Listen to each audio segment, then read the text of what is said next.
7 de la mañana, 5 minutos. Saludamos a la asambleísta social cristiana, a la abogada Cristina Reyes. ¿Cómo le va? Buenos días. Licenciado, buenos días. Muchísimas gracias por la entrevista. Un saludo para toda la audiencia. A usted por aceptarla. El tema de este proyecto de ley de fortalecimiento para la dolarización, ¿qué es lo que realmente ocurre en el CAL para que haya sido descalificado en 2 ocasiones? Partamos de la premisa que el 99% de los ecuatorianos, si en algo estamos de acuerdo, es que queremos y debemos fortalecer la dolarización. Está ocurriendo, licenciado, una situación bastante vergonzosa porque más allá de estar o no de acuerdo con el fondo del proyecto, que podemos discutirlo sin lugar a dudas, el CAL como una primera instancia que recibe los proyectos de ley, su única misión es calificarlos verificando el cumplimiento o no de los requisitos.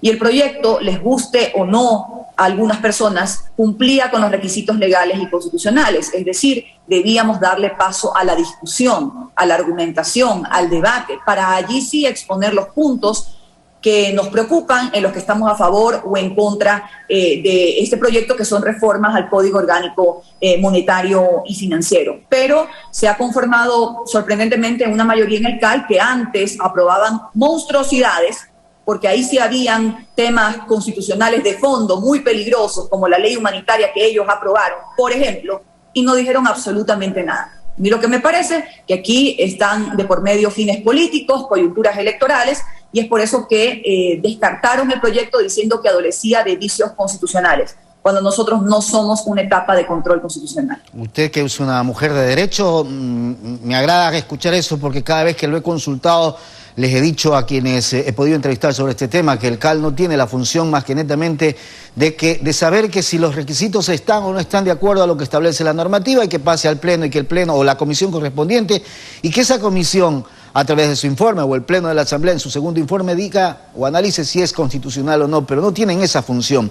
Pero ¿y entonces qué hacemos?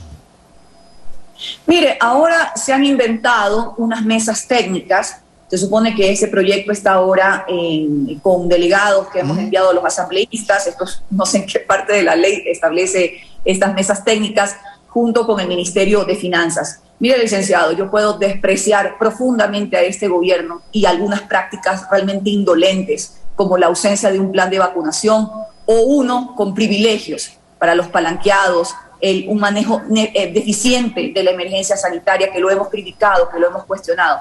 Pero yo no puedo negar que constitucionalmente el presidente de la República tiene la capacidad de enviar un proyecto de ley, en este caso para presentar estas reformas al Código Orgánico Monetario Financiero, y que tenemos como asamblea y como personas de bien, si tenemos argumentos, que defenderlos durante el debate, no como cajas de resonancia. He escuchado una serie de tonterías diciendo de que esto va a ayudar a los banqueros, una serie de insultos y demás. Aquí lo que se intenta establecer, y ahí el debate, si estamos de acuerdo o no, y ampliar, fortalecer, quitar, lo que fuera, es dar o no autonomía al Banco Central, donde está la reserva monetaria, donde están los depósitos de los cuentaahorristas, de la gente, de los ciudadanos, de ustedes, en definitiva, y de los municipios, de las prefecturas, blindarlo de las garras de los gobiernos, que cada gobierno que viene le quiere meter la mano para perversos fines. Luego, principios de Basilea, que son principios de controles bancarios, que son estándares internacionales,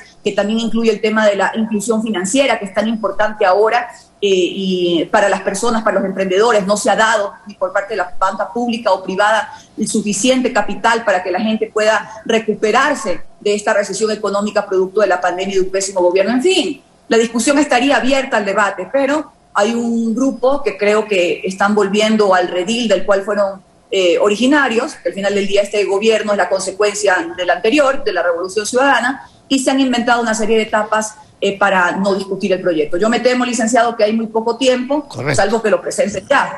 Se sabe que la asamblea se acaba en breve y solamente existiría un mes, y luego se necesitaría también el veto del presidente. Bueno, yo creo que ya el tiempo no alcanza para discutir un proyecto. Con lo cual quedaría desprotegido el tema del Banco Central y la autonomía, para evitar que le metan la mano, como le metieron en el gobierno anterior, como 8.000 millones de dólares que le sacaron.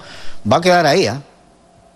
Sí, exactamente. Usted mismo lo ha dicho, ha dado una cifra que es impresionante. Más de 8.000 millones de dólares que para préstamos que se hacían al gobierno, para cubrir déficit fiscal, para gasto corriente, lo que fuera, tomaban el ahorro de los ecuatorianos, y esto es lo que quieren hacer, y ojo, eso es lo que está en peligro. Ahí peligra la dolarización, cuando se toman la reserva.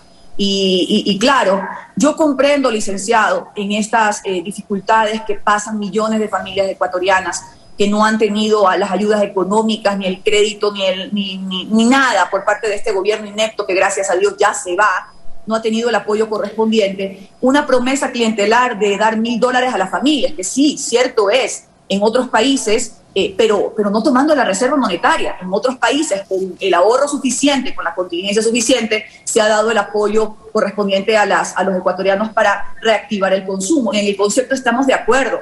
Lo que no estamos de acuerdo con el candidato Arauz es que quiera poner en peligro la estabilidad del ahorro de los ecuatorianos, tomando los dineros del Banco Central.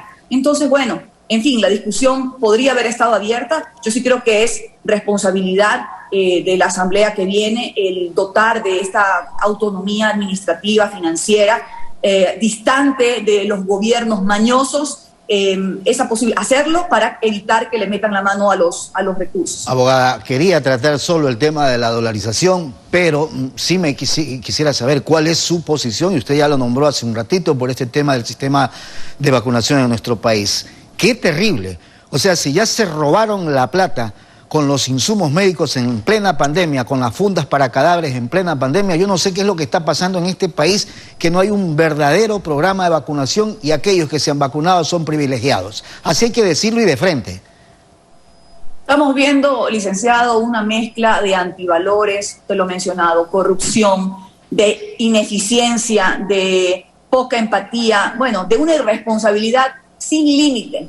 Que el único responsable es el presidente Moreno y todo el equipo que le acompaña. Otros países de la región que no distan mucho de la realidad que ha vivido el Ecuador en materia sanitaria, económica y demás por los efectos de la pandemia, están llevando adelante planes de vacunación muy, muy importantes. Lo de Chile sí creo que es un ejemplo diferente, porque ellos contaban con el ahorro, con las reservas necesarias. Allí los fonditos que tanto despreciaba un señor que anda prófugo de la justicia, pero contaban con un plan de vacunación que, por supuesto, por lógica, por sentido común, por humanidad, en la fase 0 constaban los médicos, el personal sanitario, el personal de la primera línea, porque ellos son los que nos han atendido durante la pandemia, ellos son los que han enfrentado la vida y la muerte, y si la pandemia continúa, son ellos los que van a seguir conteniendo el virus, atendiendo a los pacientes. Por supuesto, las personas mayores de 80 años, así consta en el plan de vacunación de Colombia. Es tan difícil emular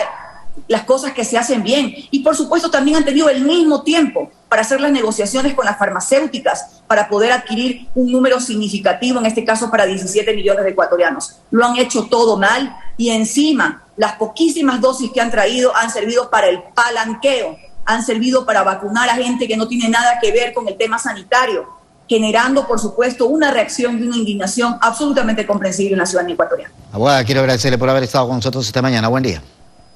Gracias, licenciado. Buen día para usted. Gracias. Cristina Reyes, asambleísta social cristiana. Son las 7 de la mañana con 13 minutos. Vamos a la pausa. Regresamos enseguida.